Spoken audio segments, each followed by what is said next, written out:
प्रश्न जो है कि निम्नलिखित के गुणनखंड कीजिए।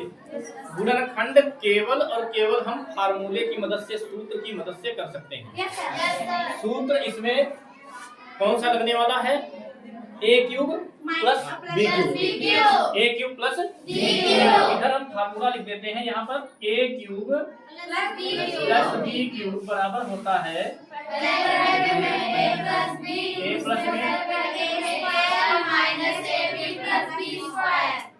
देखिए a cube plus b cube बराबर होता है पहले ब्रैकेट में a प्लस b, दूसरे ब्रैकेट में a square minus ab plus b square.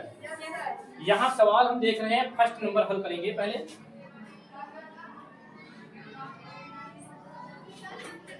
इसमें y का क्यूब तो है, लेकिन 27 का क्यूब नहीं है। और जब तक 27 का क्यूब ना हो जाए तब तक ये फार्मूला हम लगा नहीं सकते। तब तक ये फार्मूला हम नहीं लगा सकते। तो हम क्या करेंगे, पहले तो लिखेंगे 27y cube plus 125 z cube. ठीक है ना? ठीक है। बराबर इस 27 का घनमूल निकालेंगे। क्या निकालेंगे? घनमूल। अधिकतर बच्चों को तो याद है 27 का 3 होता है, लेकिन हम निकालने का तरीका भी बता दें ताकि आपको समस्या ना हो। देखिए 27 के करेंगे गुणनखंड, 3 9 27, 3 या 9। घनमूल में 3 का एक जोड़ा बनता है। एक बार जब एक ही अंक लिखा होता है तो उसको एक बार लिखते हैं ना। तो यहाँ 27 का घनमूल क्या निकलेगा? 3 और y का होल क्यूब कर देंगे। Yes sir. इसका मतलब समझ पाए? Yes sir. अगर इसको हम हल करें 3y क्यूब को, तो हम लिखेंगे 3y का होल क्यूब बराबर हो जाएगा 3y गुणे 3y गुणे 3y। कोई समस्या तो नहीं है? नहीं। अब देखिए यहाँ पर 3 तिया 9 तिया 27 और y 3 बार है तो y की घात 3 हो गया। मतलब इसके बराबर ये और इसके बराबर ये है कि नहीं है? तो यहाँ पर 27y क्यूब को 3y का होल क्यूब हम लिख सकते हैं। प्लस भैया 125 का घनमूल क्या होता है? 5 होता है। तो 5z का होल क्यूब लिख देंगे। क्या लिखेंगे? बताइए कोई समस्या है? अगर उम्मीद करते हैं कि आपको समस्या नहीं। जैसे इसमें गुणनखंड किए गए हैं ऐसे 125 के किए जाएंगे। 125 के गुणनखंड करोगे 5 गुनी 2 हो जाएगा 25, 25 फिर 5 फिर 5 करना 1 बार 5 आ जाएगा। 3 के जोड़े बनेंगे, है नहीं? अब देखो a cube plus b cube बन गया नहीं बन गया? a cube plus b cube फार्मूले में जो पहले लिखा होता है, बाया पक्ष पे लिखा होता है, ये सवाल होता है, प्रश्न होता है। और बराबर के बाद वाले में हमें फिट करना होता है।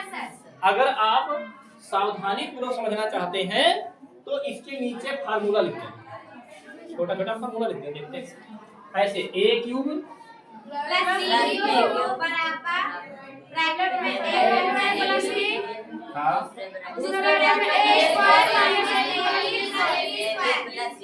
बहुत अच्छी बात है, वहीं से देख के लिखेंगे।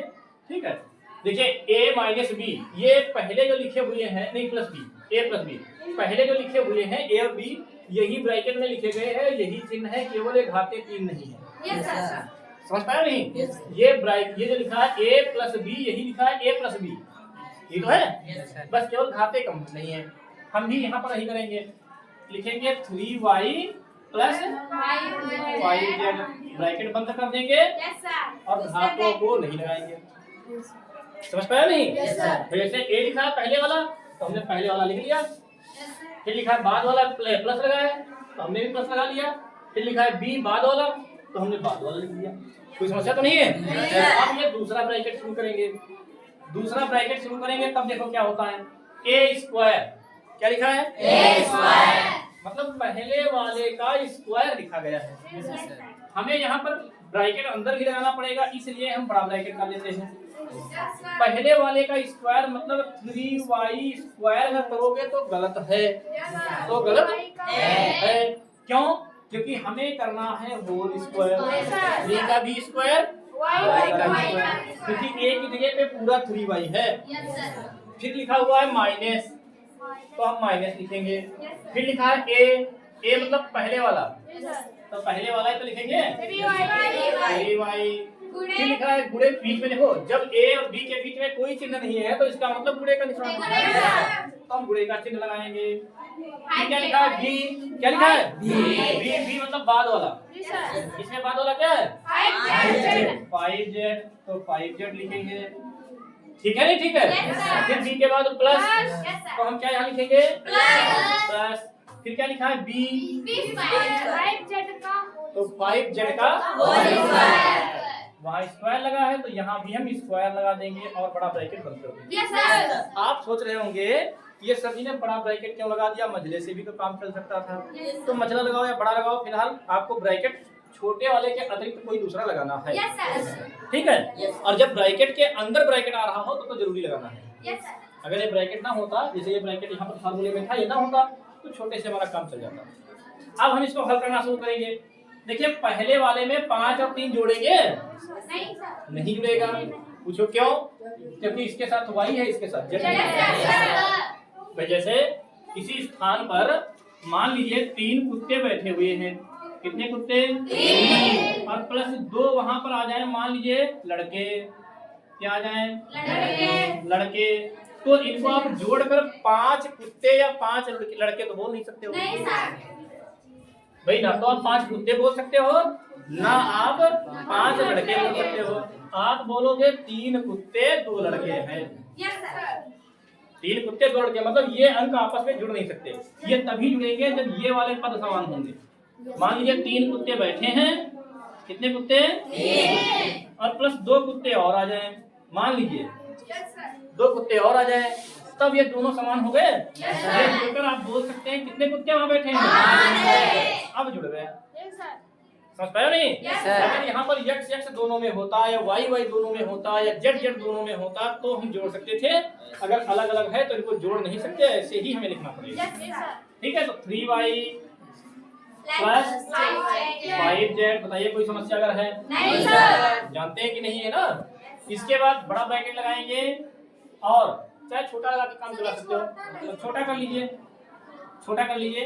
अब देखिए 3 का वर्ग करेंगे, 3 को 3 से गुणा, तान्या पांडे 3 को 3 से गुणा करेंगे 9 हो जाएगा, और y माइनस 3 बचे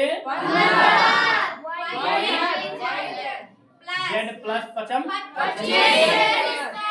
z स्क्वायर। यही आपका जो है फर्स्ट सवाल कंप्लीट हो गया। कोई समस्या तो नहीं है? नहीं सर। इसके बाद क्वेश्चन नंबर 2 देखते हैं। देखिए ये क्या है, 64 m क्यूब कितना है -3 का 45 ये तो है। Yes sir. अब यहाँ पर फार्मूला ये नहीं अप्लाई कर सकते क्योंकि यहाँ देखो बीच में प्लस है, यहाँ क्या है माइनस, तो हमें लिखना पड़ेगा माइनस वाला फार्मूला, a क्यूब बराबर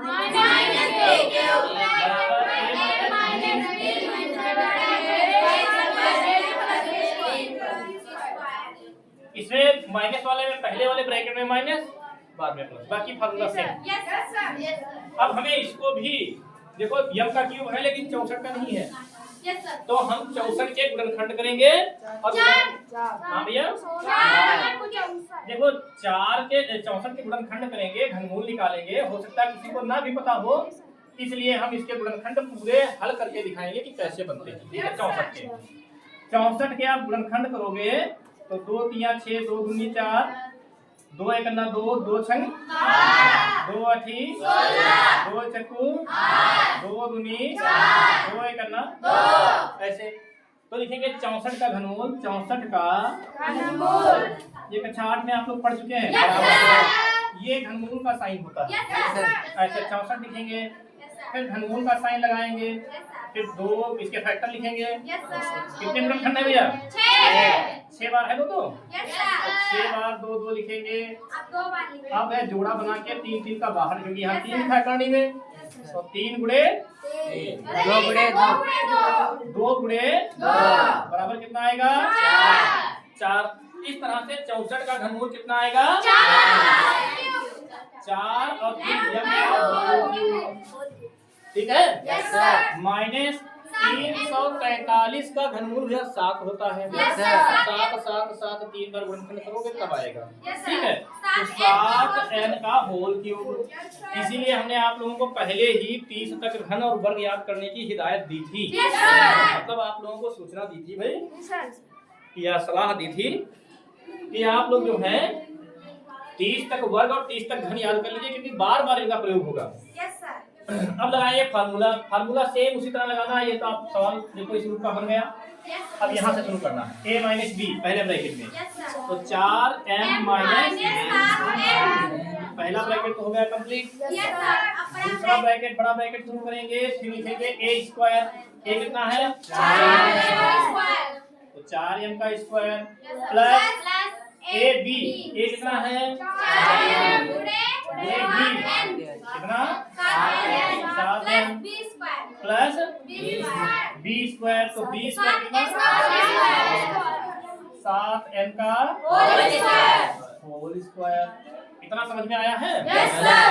अगर इतने में कोई समस्या है आप लोगों को तो पूछ सकते हैं भैया। नहीं सर। किसी को कोई समस्या है इतने में? नहीं सर। कि कैसे 4m आया, कैसे 7m, कैसे 4m स्क्वायर, कैसे 4m इंटू से। यहाँ पर देखो गुणे लग गया, जबकि यहाँ गुणे का निशान नहीं है। तो हमने पहले ही बताया है कि जहाँ पर गुणे का निशान कोई निशान ना हो वहाँ पर गुणे का निशान होता है, वहाँ पर गुणे का निशान होता है। Yes sir. देखिए यहाँ पर 4m माइनस 7n, दूसरे ब्रैकेट में 4 चक्कू 16m स्क्वायर प्लस 4 सते 28mn प्लस 7 सती 49n स्क्वायर। इस तरह से 10 नंबर सवाल जो है आपका फर्स्ट और सेकंड दोनों पूरे हो गए हैं। अगर इसमें आपको कहीं पर कोई समस्या है तो आप पूछ सकते हैं, और अगर नहीं है तो अब आप इसको लिख सकते हैं। ठीक है,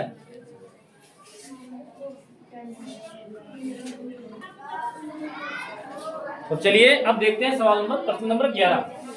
प्रश्न नंबर 11 क्या है भैया? गुणनखंड कीजिए x 27x cube plus y cube plus z cube minus 9xyz। तो सबसे पहले हम इसको लिखेंगे भैया 27x cube plus y cube plus z cube minus 9xyz। देखिए फार्मूला इसका जो है वो होता है a cube plus b cube plus c cube minus 3abc।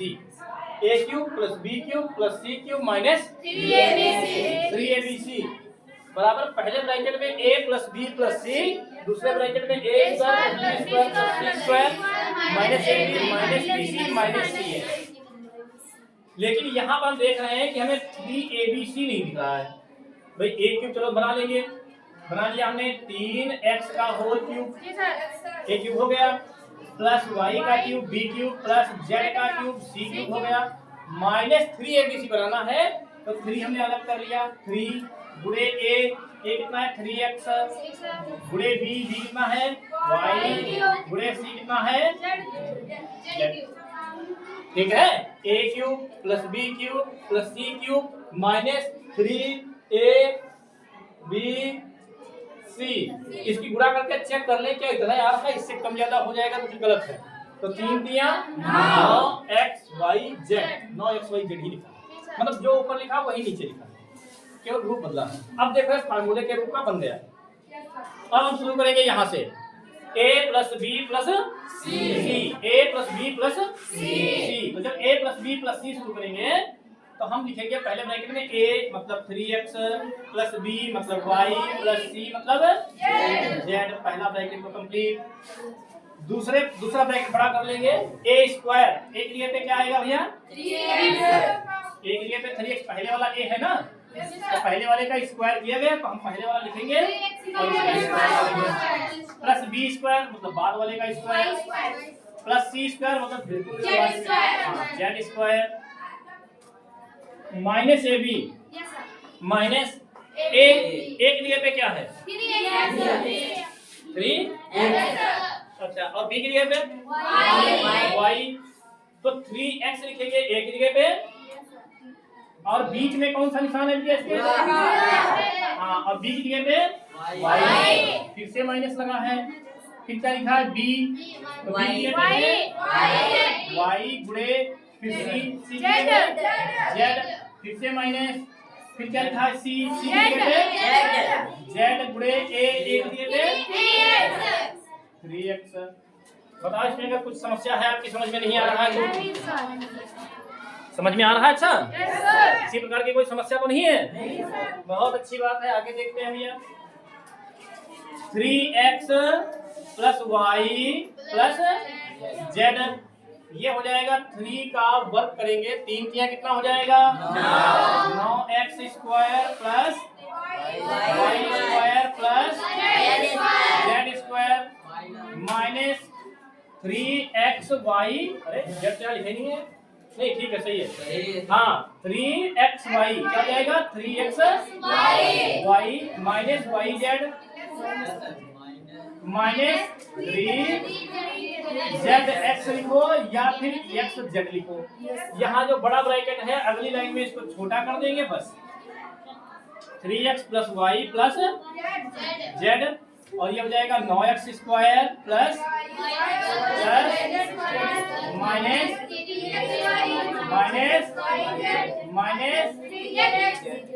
बस, ये आपका 11 नंबर सवाल कंप्लीट हो गया है। अब आप इसको नोट कर सकते हैं।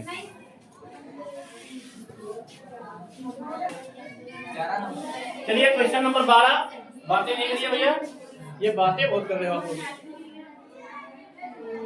बातें मत करिए। क्वेश्चन नंबर 12 सत्यापित कीजिए x क्यूब, क्या लिखा है x क्यूब प्लस